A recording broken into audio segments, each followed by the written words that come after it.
Can relationships last and survive without sex? Let's answer that million-dollar question here in our Live Per Conference workshop. Hello to everyone. A lot of you might be asking, kaya ba talagang mag-survive at mag-last ng isang relationship without the sexual activity? Hindi ba siya thing in the past or hindi ba siya old school mindset lang of the past generation? Now, before we directly answer that question, I would like us to talk about first the two important and operative words from that question. And these are the words of sex and relationship. First, let's talk about sex. For the past 10 years, Live Per movement have been reiterating and sharing to the world this beautiful teaching of the Catholic Church about this topic of sex. What is that? That sex is actually a gift from God. It is a beautiful thing. Contrary to the world's teaching that it is shameful, that it is dirty, and that we should not talk about it, Live Per movement have been sharing to everyone that we encounter that sex is a gift from God. Given to whom? Given to a man and woman who are married in the church. Now with this definition, the next question pops up. Bakit kailangan at bakit lamang siya binigay sa mga taong kasal sa simbahan? Here's the answer to that. Because sex has two purposes. The first is unitive and second is a procreative. Now, when a man and a woman who are married in the church partake in this marital act of love, the world would say that sex is only a physical thing. But you know what? It's not just a physical thing. It is more so a spiritual meeting of two souls. It is not just physical, but it is spiritual as well. That these two bodies meet, but all the more their souls meet. They meet together, that when their souls meet together, they fulfill that privilege and they get that honor to actually create another life, which leads us to the second purpose of sex, which is the procreative aspect. You know, in this marital act of love, married couples can fulfill both that unitive and procreative aspect. And with this marital act of love as well, my dear friends, married couples can experience that nakedness without shame. They can fulfill that sexual act without any sorts of limitations from the world. And only them can fulfill that. Unlike those who are unmarried and those who are not yet ready to commit themselves with that one person that God gave them in their lives. And that is sex. It is a beautiful thing. It is a gift from God that is given to man and woman who are married in the church. That is why it is beautiful. That is why it is more than just physical thing. Now, let's talk about relationships. From our definition a while ago of sex, we already know that sex is very essential for married couples. Pero paano naman yung mga unmarried or only those who are in a romantic relationship? Can their relationship survive without sex? Now, the answer to that is a resounding and affirmative yes. Kayang-kayang mag-survive at mag-last ng isang relationship without sex. More so, relationships that are pure and chaste are actually deeper and more life-giving for many couples. Testimonies from past couples who are now married but they were able to fulfill and they were able to live out of pure relationships have been circling around in the internet and from our friends. And this affirms us that it is possible and that it can be done. But a lot of people would still dismiss this thought. A lot of people would say, hindi kaya yan. Pero sa totoo lang, kaya siya. A lot of researches and studies would affirm that. And there are actually a lot of benefits from this qualitative and quantitative research that can bring if relationships before marriage are actually chaste and pure. Allow me to share some of these benefits. First, there is a decreased chance of psychological damage from expressing intimacy without commitment.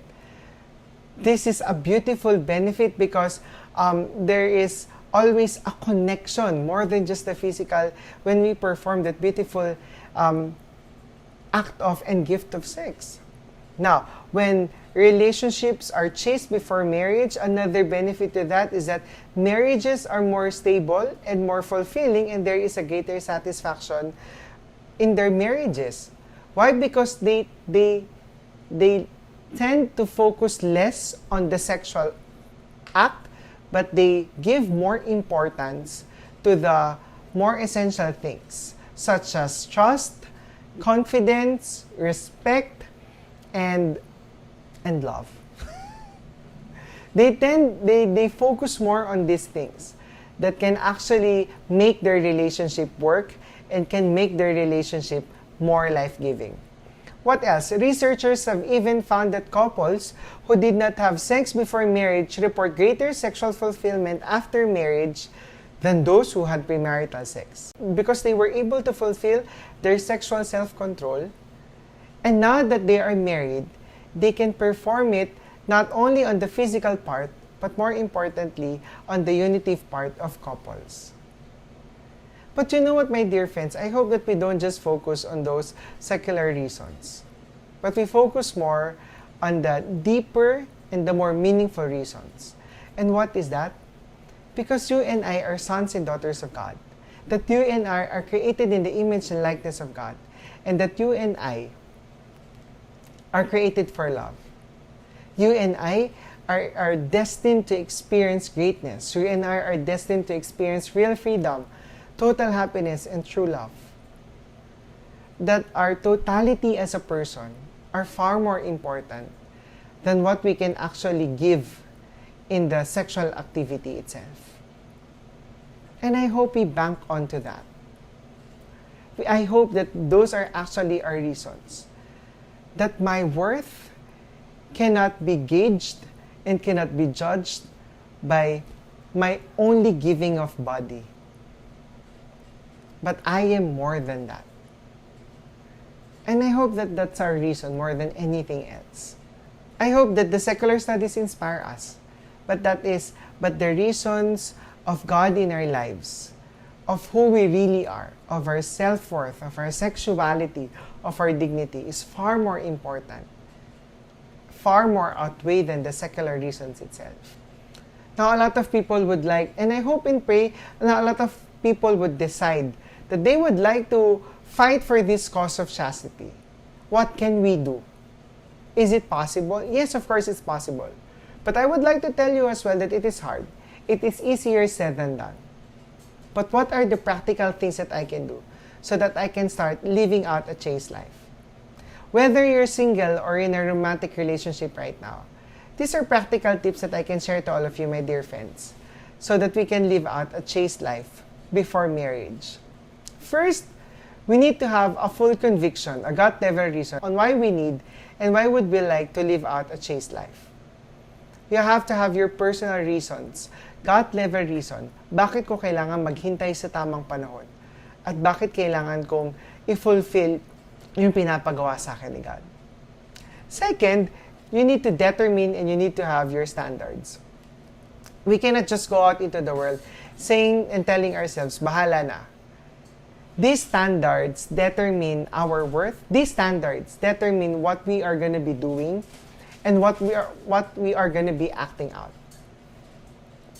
So we need to have our standards. Never allow the world to tell you that you have such high standards. No. Let these standards determine your actions and your destination. And that destination is called greatness. Third practical tip is share your standards with your family and friends. It's very important that we have to have support system. You surround yourself with people, with family and friends that can help you live out this beautiful calling of chastity. Because we cannot do it alone. Which leads me to our next practical tip. And that is to have a relationship with God. To have a life-giving relationship with God.